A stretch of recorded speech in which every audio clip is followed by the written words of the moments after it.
देखो जरा भाई आओ।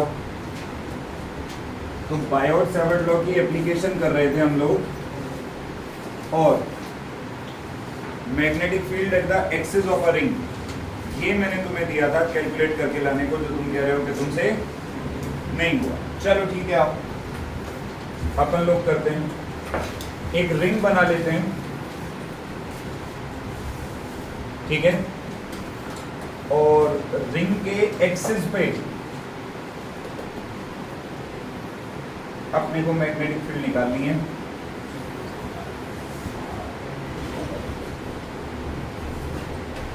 पूरा डायग्राम तुम लोगों को मैंने बना के दे दिया था। एब्रीविएशंस बताना मैंने क्या क्या दी थी। रेडियस आर ली होगी, ये दूरी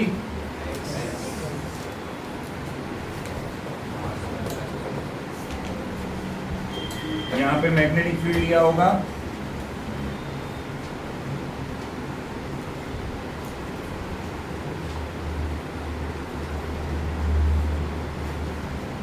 dV,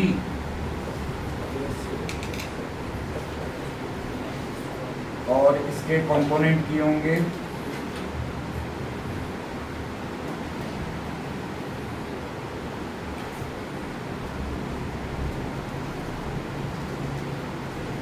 ये एंगल अल्फा बीटा, तो ये एंगल भी, तो ये एंगल भी, तो ये होगा dV, ये होगा dV,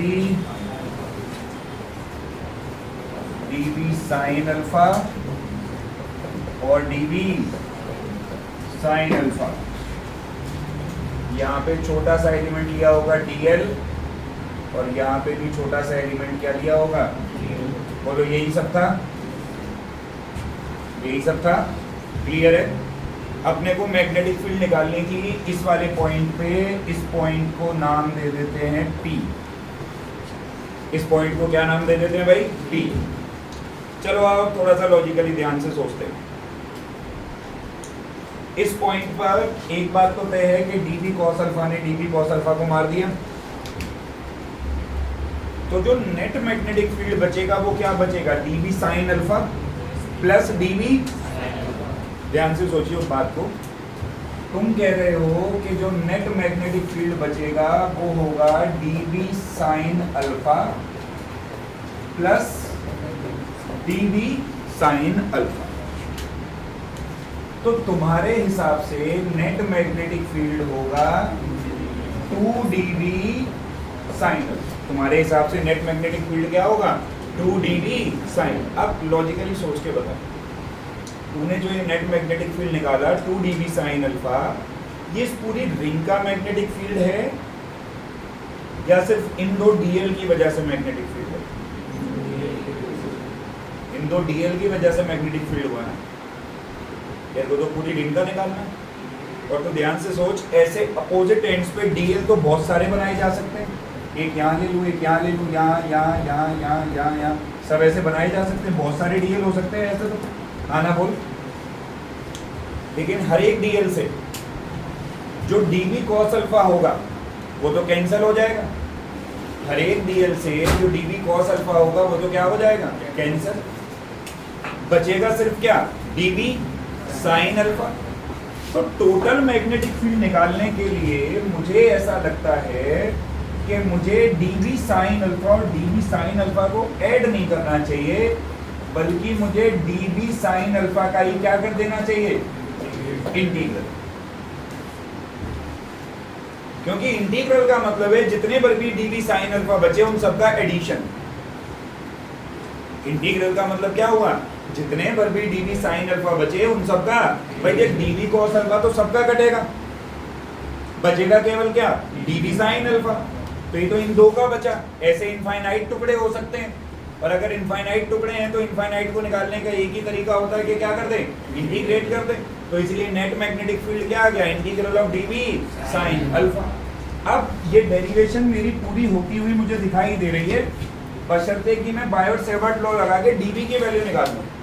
किसकी वैल्यू निकाल लूँ? dV की वैल्यू निकाल लूँ ना। मैं लिखूंगा यूजिंग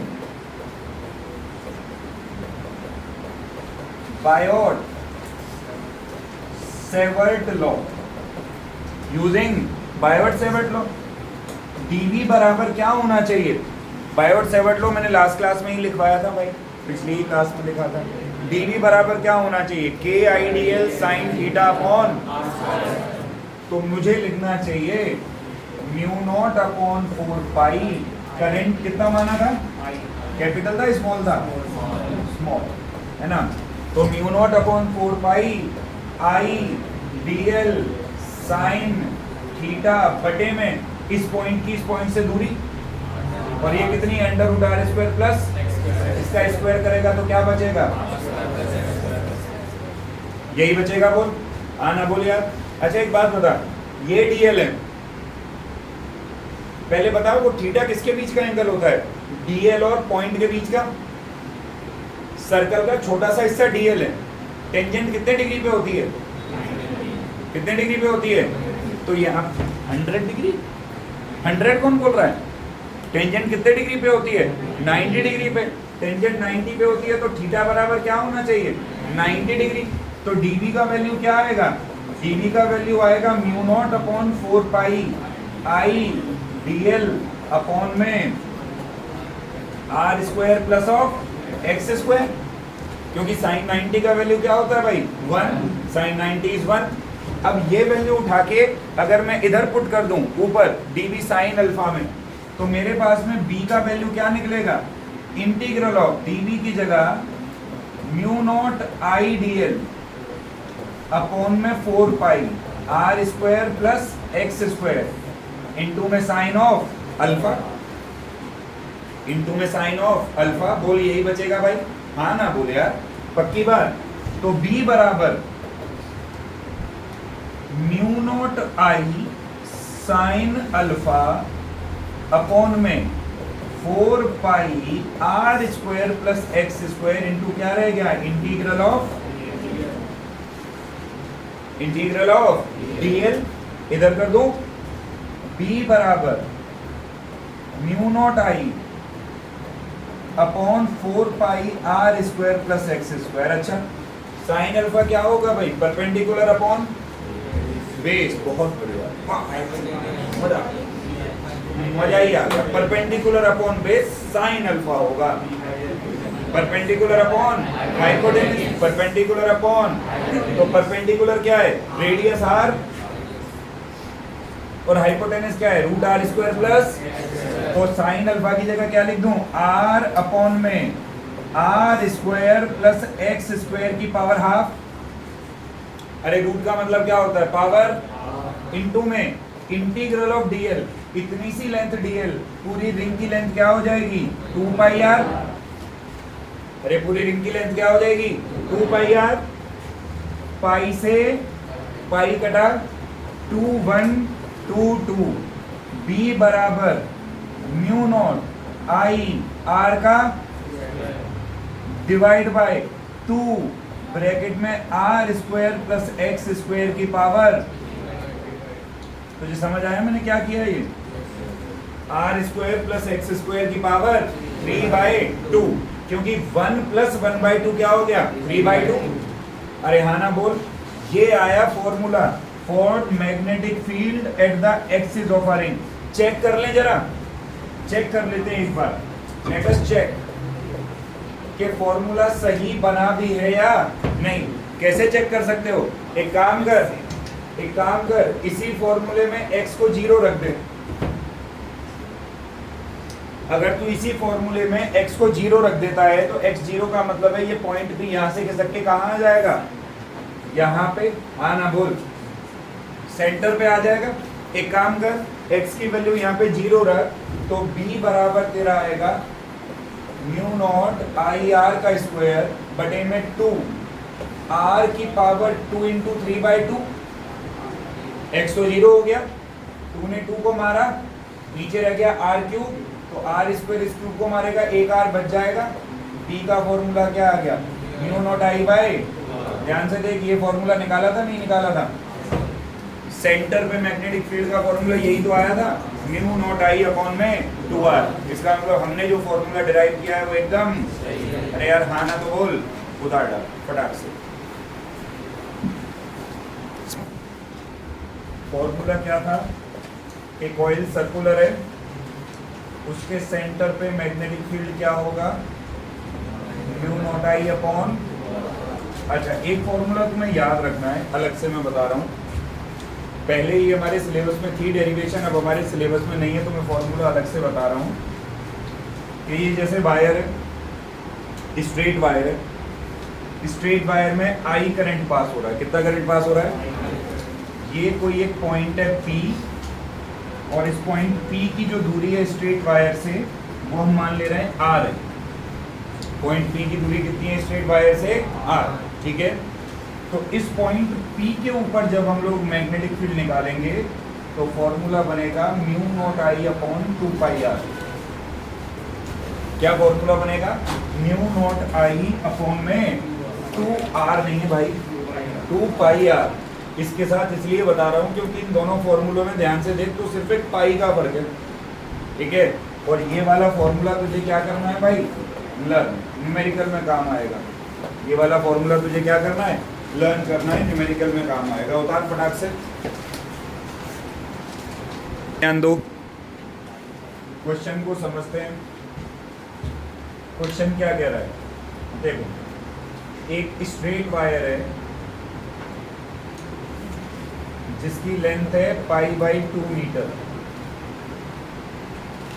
इस स्ट्रेट वायर को मोड़ के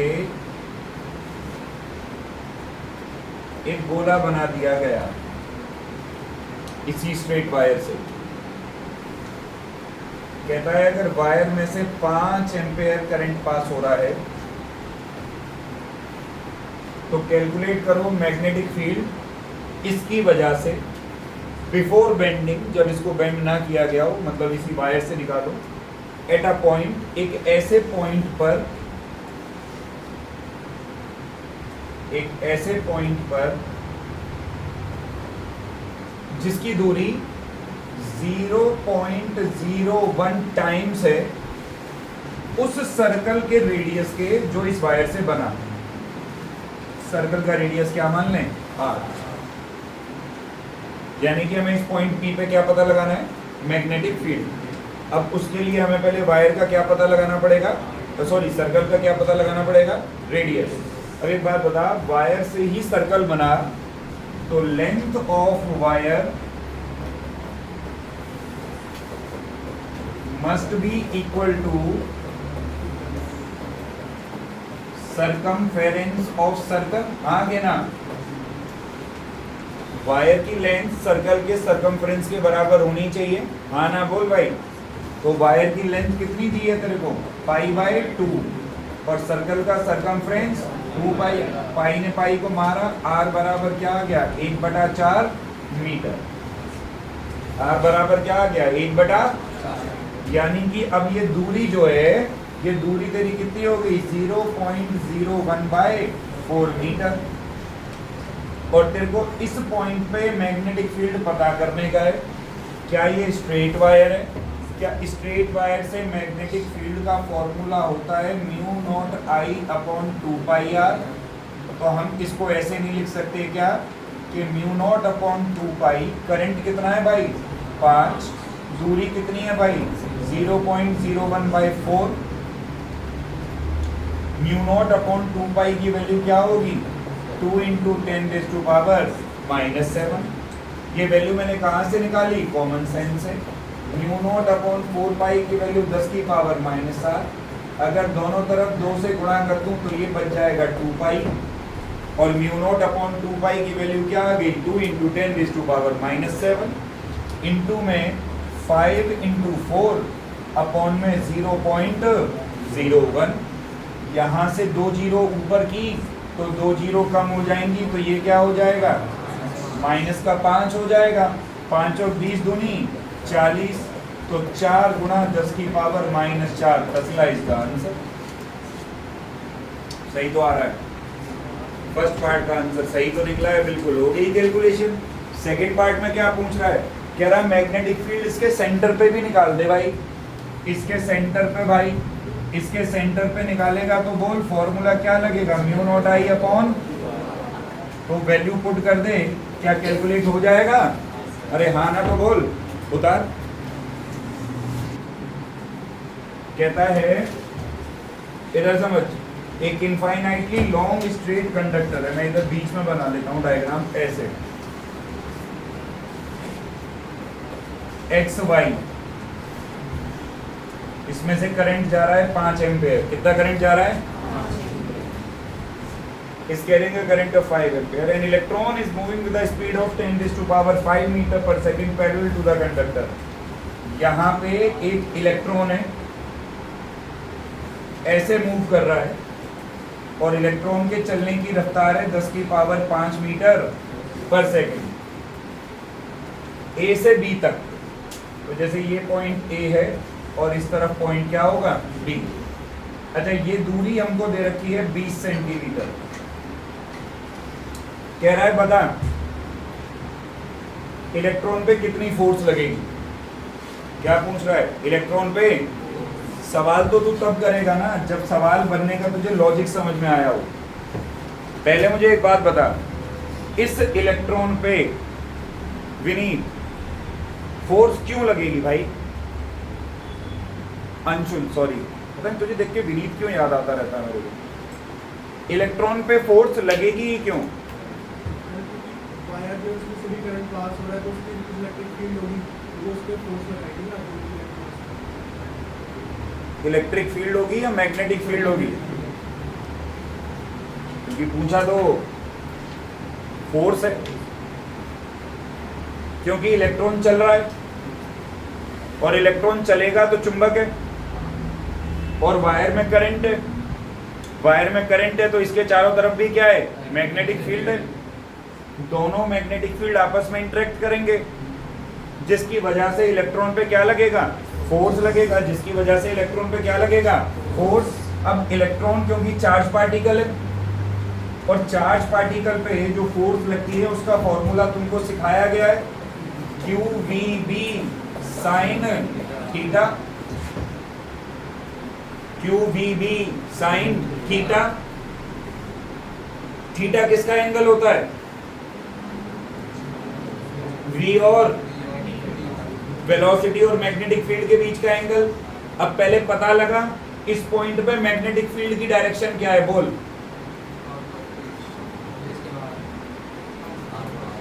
अंदर बाहर?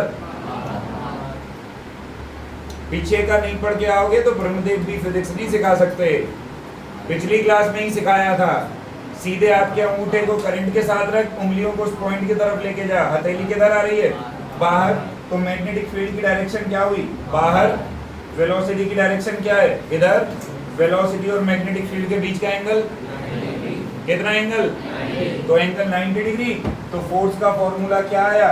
QVB sin 90, और फोर्स का फॉर्मूला बना QVB। चार्ज तुझे पता है इलेक्ट्रॉन का, तुझे इलेक्ट्रॉन की वेलोसिटी पता है, तुझे क्या नहीं पता?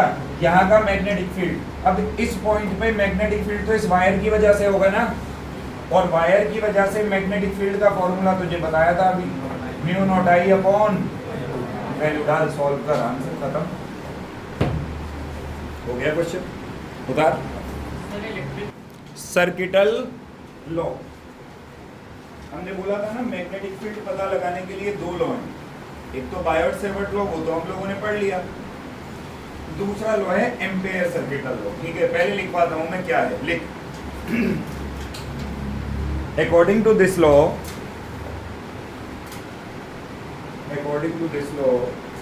The line integral of magnetic field induction,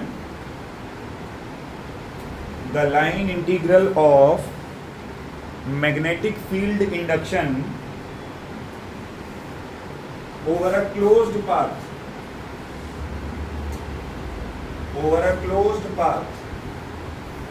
in vacuum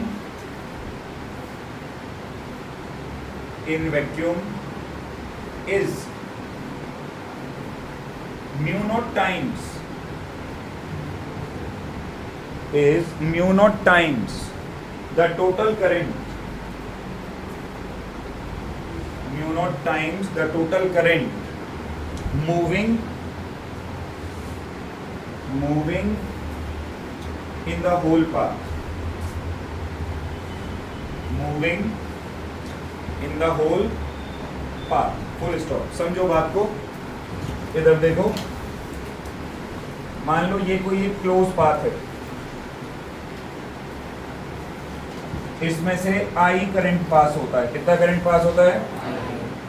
अब इस करंट की वजह से कुछ मैग्नेटिक फील्ड भी बनेगा। एम्पेयर सर्किटल लॉ कहता है कि जो मैग्नेटिक फील्ड बना बी वेक्टर, उसका डॉट प्रोडक्ट कर डीएल वेक्टर के साथ। यहीं पे कहीं मान ले छोटा सा एलिमेंट क्या, डीएल, और इसका पूरे के लिए इंटीग्रल कर दे। पूरे के लिए क्या कर दे? आंसर जो आएगा वो आएगा म्यू नॉट इंटू में आई के। हमेशा आंसर जो आएगा वो किसके बराबर आएगा? म्यू नॉट इंटू में आई के। ये जो लॉ है इसे हम लोग बोलते हैं एम्पेयर सर्किटल लॉ। देखने में ये तुमको ऐसा लगेगा कि जैसे गॉस लॉ जैसा है, 1/ε0 times the total charge, but ये गॉस लॉ नहीं है। गॉस लॉ मैग्नेटिज्म में अलग से है, ठीक है। गॉस लॉ इन मैग्नेटिज्म को अलग से पढ़ेंगे। ये एम्पेयर सर्किटल लॉ है। पहले एक काम करो, इसको लिखो जरा, इक्वेशन को। एक काम करो, इस इक्वेशन को लिखो।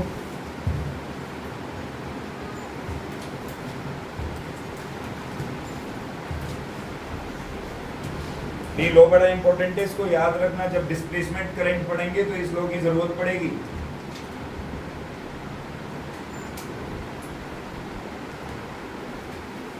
लिख लिया? हाँ भाई, लिख लिया। अब मेरी एक बात सुनो बहुत ध्यान से। ये जो कुछ भी मैंने तुम्हें अब तक पढ़ाया, ये सारा है किताबी ज्ञान। पेपर में लिखने के लिए बहुत अच्छा है, हकीकत में बिल्कुल गलत है।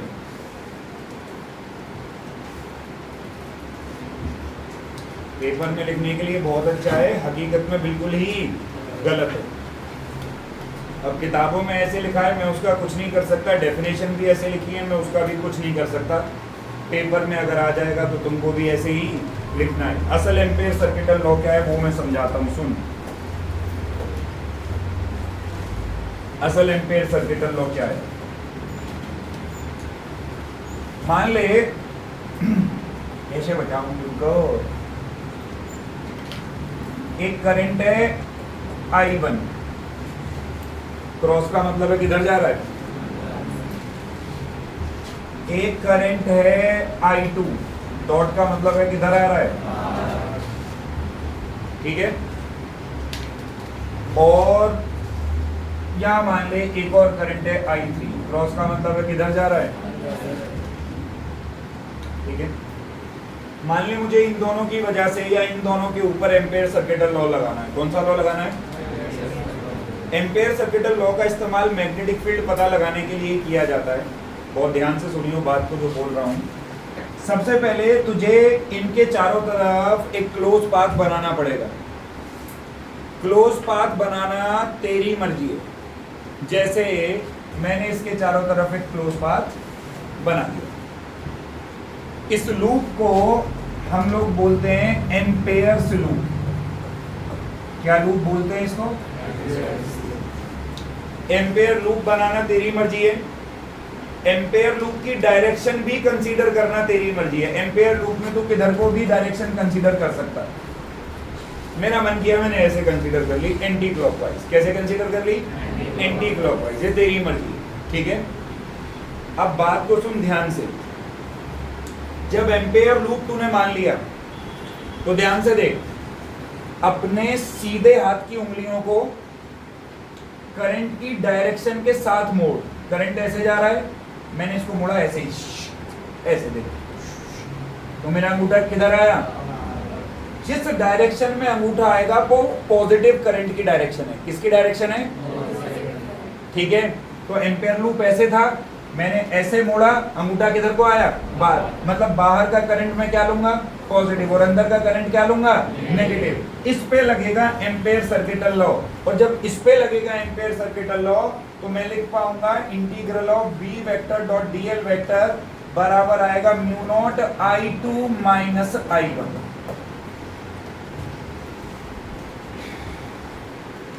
I2 में से I1 को क्यों माइनस किया? क्योंकि एम्पेयर लूप की डायरेक्शन के हिसाब से I2 क्या है? प्लस, और I1 क्या है? हो सकता है तो भैया एक काम कर, मेरी मर्जी थी, मैंने अपनी मर्जी से लिया था, मैं साला डायरेक्शन ही बदल देता हूँ उसकी लूप की। मैं अब ऐसे ले लेता हूँ, ले। अब देखियो, अंगूठा किधर चला गया? तो अब अंदर की डायरेक्शन क्या हो गई? पॉजिटिव, अंगूठे के साथ। अब अंदर की डायरेक्शन क्या हो गई? तो अब इस केस में जब लिखूंगा तो यहाँ पे क्या हो जाएगा? I2 माइनस, एक्चुअली ये कहाँ गए? I1 minus I2। मैंने जो इक्वेशन लिखी थी अभी, integral of B vector dot DL vector बराबर म्यू नॉट इनटू में I, इसमें I होना चाहिए इनसाइड, I इनसाइड, इस एम्पेयर लूप के अंदर। तो मैग्नेटिक फील्ड इन दोनों की वजह से निकल जाएगा। अरे हाँ ना बोल, इन दोनों की वजह से जो नेट मैग्नेटिक फील्ड बना। क्या तुझे बात समझ में आई? हाँ ना बोल यार। ये असल एम्पेयर सर्किटल लॉ है। ये क्या है? असल एम्पेयर सर्किटल लॉ। लिख ले, लिख फटाक से। Applications of ampere circuital law, applications of ampere circuital law, और इसमें नंबर 1 हेडिंग डाल दो, नंबर 1 हेडिंग डाल दो सोलेनॉइड। नंबर 1 हेडिंग डाल दो क्या भाई? सोलेनॉइड।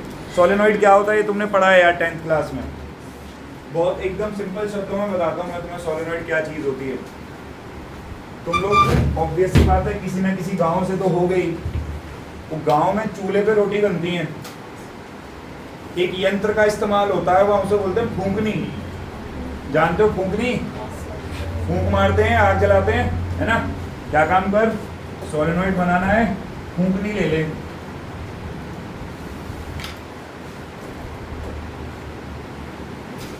ऐसे, ठीक है भाई? ये क्या है? फूंकनी है। इसके ऊपर अब क्या काम कर? कॉपर की तार लपेट दे ऐसे, ऐसे, और इस कॉपर की तार में क्या पास करा दे? ये जो प्रोग्राम सेट हुआ, इस प्रोग्राम को ही क्या बोलते हैं? सोलेनॉइड एक तरीके की इलेक्ट्रोमैग्नेट होती है। क्या होती है? इलेक्ट्रोमैग्नेट। करंट देगा, चुंबक बनेगी, करंट नहीं देगा, चुंबक नहीं बनेगी। यही है सोलेनॉइड। यही क्या है भाई? बात समझ में आई? तो पहले परिभाषा लिख देना सोलेनॉइड की, लिख। It consist of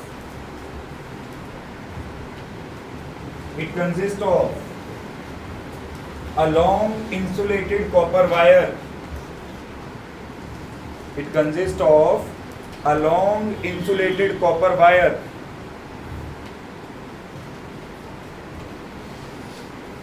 Long insulated copper wire wound in the form of helix. Wound in the form of helix on a soft iron core. On a soft iron core. ये जो फूंकनी है ये सॉफ्ट आयरन की होती है, इसको core बोलते हैं। क्या बोलते हैं इसको? Core. In the form of a soft iron core. Long insulated copper wire होती है, बंधी हुई होती है हेलिकल शेप में। ये वाली जो शेप है ये क्या होती है? हेलिकल। हेलिकल शेप जानते हो? डीएनए का स्ट्रक्चर डबल हेलिकल। स्कूलों की दीवारों के ऊपर बंधी हुई कांटे की तार, हेलिकल। हेलिकल जो है वो सर्कुलर और लीनियर का कॉम्बो होता है। देख, ये सर्कुलर है, ये लीनियर है, दोनों को मिला दे, ये बन जाएगा हेलिकल। ये है हेलिकल, ठीक है? तो इसको हम लोग क्या बोलते हैं भाई? सोलेनॉइड। क्या बोलते हैं भाई? अब देख सुन, सोलेनॉइड के सेंटर में, अरे सुन ले, मैग्नेटिक फील्ड का फॉर्मूला होता है म्यू नॉट एन आई। क्या फॉर्मूला होता है? म्यू नॉट एन क्या है यहाँ पे? Number of turns divided by length, number of turns divided by, ठीक है। तो बी एट द सेंटर तो ये निकलेगा, और बी अगर मुझे निकालना हो एजिस पे तो होगा mu naught N I by 2। Axis पे क्या होगा? Mu naught N I by 2। बिल्कुल उतार दिल से, इसकी कोई डेरिवेशन सिलेबस में नहीं है, होती थी 4 साल पहले। टोरॉइड देख जरा, लिख टोरॉइड क्या होता है, लिख। It is an endless solenoid, it is an endless solenoid, it is an endless solenoid, अंतहीन सोलेनॉइड होता है। अगली लाइन में लिखेंगे it has no poles, it has no poles. देख इधर समझ। अब तुम्हें क्या लग रहा होगा, एंडलेस है तो बहुत बड़ा होगा, नहीं। सोलेनॉइड पढ़ा था अभी, सोलेनॉइड ऐसे होता है। अब क्या काम कर, इसको ऐसे घुमा और घुमा के गोल कर दे, वही सोलेनॉइड क्या बन गया? टोरॉइड। तो देख टोरॉइड ऐसा होता है, देख एंडलेस का मतलब पता है क्या? देख ऐसा, ये टोरॉइड है, ना इसका कोई स्टार्ट ना इसका कोई एंड। एक तरीके से तू कह सकता है सर्कुलर सोलेनॉइड, सर्कुलर सोलेनॉइड ही क्या है? टोरॉइड, ठीक है। और इसके भी मैग्नेटिक फील्ड का फॉर्मूला क्या होता है? Mu not. अबे है तो सोलेनॉइड ही, मैग्नेटिक फील्ड इसका भी क्या बनेगा? Mu not. हाँ, इसकी एक खासियत है, सुन ले। इसकी जो मैग्नेटिक फील्ड लाइंस हैं वो सिर्फ इसके अंदर अंदर होती है,